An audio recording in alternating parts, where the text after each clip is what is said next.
Two hotel giants, countless stays, one big question. Which one really delivers? On the left, IHG. Global reach, luxury brands, and flexible rewards. And on the right, Best Western. Consistent value, free breakfast, and a wide choice of hotels. Let's skip the buzzwords and get to the real stuff. Each category earns points, and at the end, you'll see exactly who comes out on top.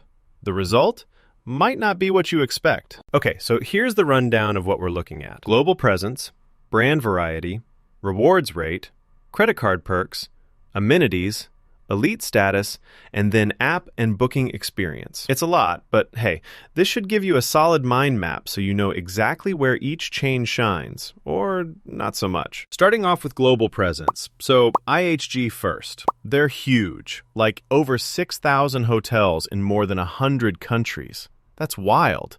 And you get every vibe, from super luxury like Intercontinental and Six Senses, down to mid-scale stuff. The one catch?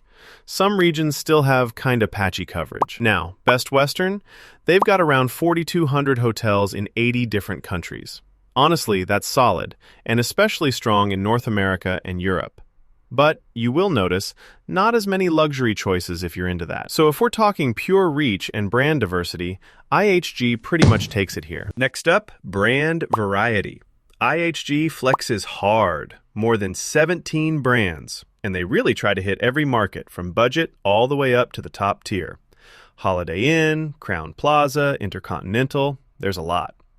The only thing is, some brands honestly just feel kind of similar. Like you don't always get that super distinct vibe. Best Western shoots for 18 brands, so the numbers are close, but most of their choices are mid-scale, upper mid-scale, with a little luxury here and there. If you're after lots of variety, especially at the luxury end, you'll probably be happier with IHG. On to rewards rate. This gets a bit spicy. So with IHG, points are super easy to score, and you can pass them over from Chase or Bilt. And who doesn't love a fourth night free on award stays?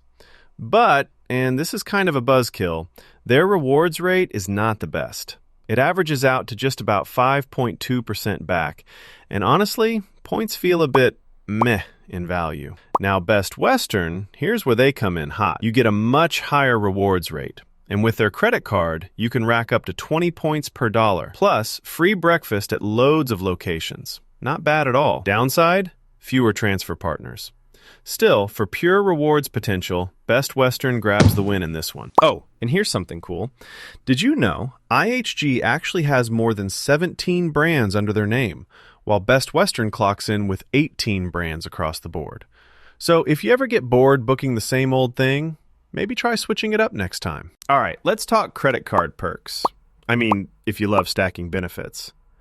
IHG comes prepared. 3 co-branded cards, solid perks, and again, they toss in that fourth night free award deal.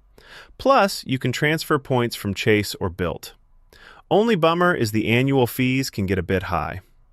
Compared to Best Western, their cards pump out up to 20 points per dollar on your stay, and you get those cool elite status perks. Thing is, there's just not as many card choices or wild benefits. It's kind of basic by comparison. So when it comes to perks and flexibility, IHG walks away with this category. Now, let's get into the amenities. So, IHG, sure, some brands like Intercontinental and Kimpton give you those fancy club lounges, and it varies a bunch by brand. But if you want free breakfast, yeah, you're not getting that most of the time.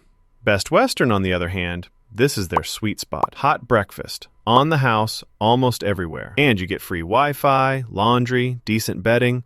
It's really all about that reliable comfort, you know? Now, there aren't as many luxury touches, but honestly, if you just want solid basics, Best Western kind of nails it here. All right, elite status. So, how much does being loyal pay off? IHG has a bunch of status tiers, so the more you stay, the more you get. Upgrades, lounge access if you're lucky. It's pretty sweet, but gotta admit, climbing to those top levels, it's not the easiest. Best Western keeps things simpler. Easy path to elite status, perks like free breakfast, room upgrades, but fewer tiers and fewer perks overall.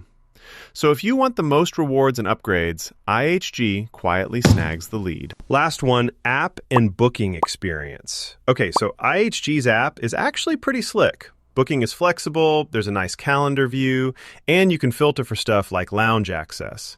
Sometimes there's random booking errors, but for the most part, it's easy breezy. Best Western, pretty straightforward. Simple process, no surprises, but nothing fancy. You won't get advanced filters or cool features. It just works. So for the techies and planners out there, IHG wins again. Just so you get a quick snapshot, here's how they stack up side by side on all the big categories.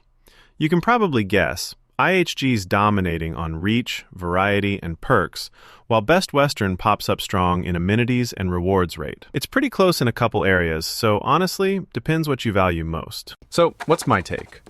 If you want that classic luxury vibe, tons of global choices, and those nerdy, flexible rewards, IHG is probably your move.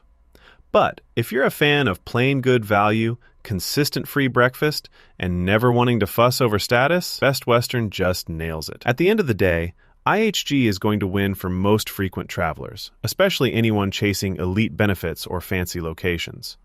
But Best Western totally rocks for road trips, business travel, and, well, actually just wanting free eggs and coffee. If you found this helpful, make sure to hit subscribe and stick around so you don't miss the next